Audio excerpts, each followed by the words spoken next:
그러나 그녀는 나타나지 않았습니다. 백윤식 씨 여자친구분이 기자회견을 하기로 했었는데 예정된 일 스케줄이 취소가 된 것 같습니다. 그래서 오늘 기자회견은 없습니다. 예약하신 거예요? 아니 오늘 저희가 황당한 게 뭐냐면은 당황스러워요. 예약이 없었어요. 전혀 예약이 없는데 아침 11시 반부터 전화가 불티나게 온 거예요. 그분이 예약을 하셨다는 거예요. 그래서 저희 그런 거 없다. 예약도 안 했는데 예약 취소하겠다 이렇게 된 거예요. 전화가 온 거예요 지금. 동생분이 저한테 전화를 해서 죄송하다고. 바깥에 기자분들 많이 계시죠. 그래서 그렇다니까 그분들한테 오늘 기자회견 취소됐다고 말씀 좀 전해달라고. 자신과 좀 친분이 있거나 이제 몇몇 통화를 했던 이런 기자들하고만 몇 명이 만나서 이제 좀 이 백윤식 씨와 관련된 이야기를 하려고 했는데 일이 좀 많이 커지면서 K 기자가 좀 부담이 많이 됐던 거 그래요. 그리고 이틀 뒤인 29일 K 기자는 한 매체를 통해 결별 소식과 함께 충격적인 내용을 밝혔습니다. 백윤식 씨에게 20년 된 여자 이모 씨가 있었습니다. 백윤식 씨는 헤어진 사이라고 했지만 저는 이모 씨와 직접 연락을 주고받으면서 큰 상처를 받았습니다. 알려진 것과 달리 백윤식 씨의 자녀들은 우리의 만남을 굉장히 반대했습니다. 가족이 한 집에 살고 있는데 거의 모든 지출을 백윤식 씨가 책임지고 있어 경제적 문제 때문에 반대한 것입니다. 자녀들과 이야기를 나누고 싶어 백윤식 씨의 집을 찾아갔지만 고성과 폭언이 오갔습니다. 건장한 두 아들이 나를 집 밖으로 내몰면서 몸싸움이 있었습니다.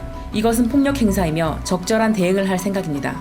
무엇보다 백윤식 씨를 비롯한 백윤식 씨 가족에게 진심 어린 사과를 바란다고 강조했습니다. K 기자와 직접 통화를 시도해 봤습니다. 기자님이신가요? 기자신가요? 여기 SBS 한밤의 TV연예 팀인데요. 전화를 못했습니다. 죄송합니다. 백윤식 씨 소속사 측은 K 기자의 주장이 사실이 아니라고 전했습니다. 회사 차원의 공식 입장은 아마 없을 것 같아요. 근데 그거는 또 배우의 사생활이다 보니까 저희가 뭐 이래라 저래라 할 수 있는 입장이 있는 거는 아니고요. K 기자의 폭로로 인해 이제 문제는 백윤식 씨 가족 전체로 확산된 상황. 어떤 대응을 할 것인지 관심이 집중됐는데요. 그 다음 날 백윤식 씨의 두 아들은 즉각 반박에 나섰습니다. K 기자가 만취한 상태에서 막무가내로 찾아와 소란을 피웠습니다. 신랑이가 있었을 뿐 폭행은 없었고 오히려 일방적으로 얼굴을 폭행당했습니다.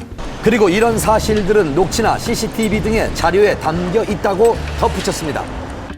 자식들로서 홀로 계신 아버지를 모시고 사는 것이며 백도빈 형제와 가족은 작년에도 2억 원 이상의 소득이 있는 연예인들입니다. 최대한 대응을 자제하려 했지만 사실관계를 정확히 밝혀야 할 것 같아 관련 자료를 수사기관에 제출해 법적 판단을 받을 예정입니다. 지난 13일 화제가 됐던 세기의 열애 소식. 하지만 그들의 관계는 급속도로 어긋나 결별에 이르렀고 급기야 2주 만에 폭로전 법적 대응 예고로 이어지게 됐습니다. 그리고 백도빈 형제가 공식 입장을 밝힌 바로 다음날 오전 K기자의 입원 소식이 알려졌습니다. 그녀가 지난밤 수면제를 과다 복용해서 응급실로 실려갔다는 겁니다. 당시 신고를 받고 K기자의 집으로 출동한 소방서를 찾아가 봤습니다. 몇 시 정도예요? 22시 10분. 신고는 그냥 본인이 하신 거예요? 어머니께서 신고하셨어요. 아, 어머니가?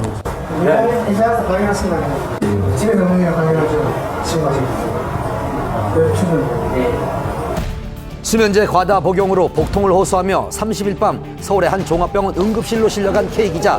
다음 날인 1일 내과 중환자실에 입원해 일반인과의 접촉이 차단된 상태로 치료를 받았습니다. 오늘 일반 병실로 거처를 옮긴 것으로 전해졌고요. 또한 K기자의 입원 직후 백윤식 씨가 병문안을 한 사실도 알려져 화제가 됐습니다.